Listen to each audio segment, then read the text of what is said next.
During college days, kami ni Jillian nagkakilala.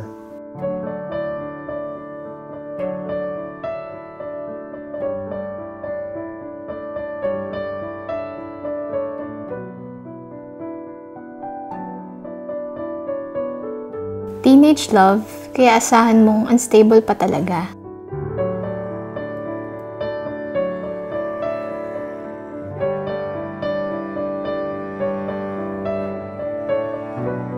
Hindi naglaon, nagkalayo at nagkanya-kanya. Nag-focus sa trabaho, tumulong sa pamilya.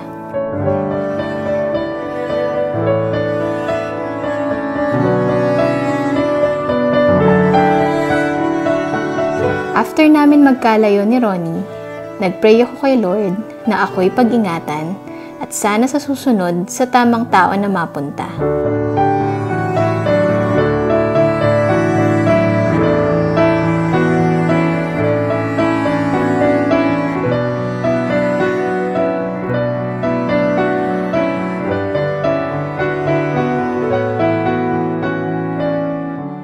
Without knowing na fast forward, after 10 years, kami at kami din pala.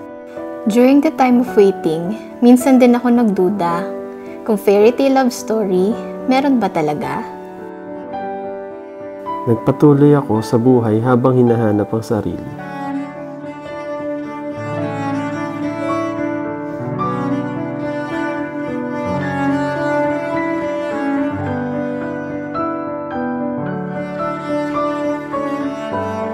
Kung alam niyo yung invisible string theory, yun ang kwento namin ni Ronnie.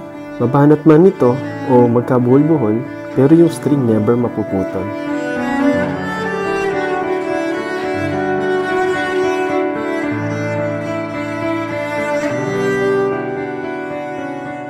Patunay na dumarating ang pag-ibig sa tamang panahon ng Panginoon.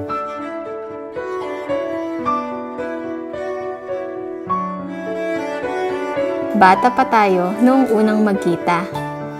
Ngayon, hanggang sa pagtanda, ikaw na ang kasama. It's a love story, baby, just say yes.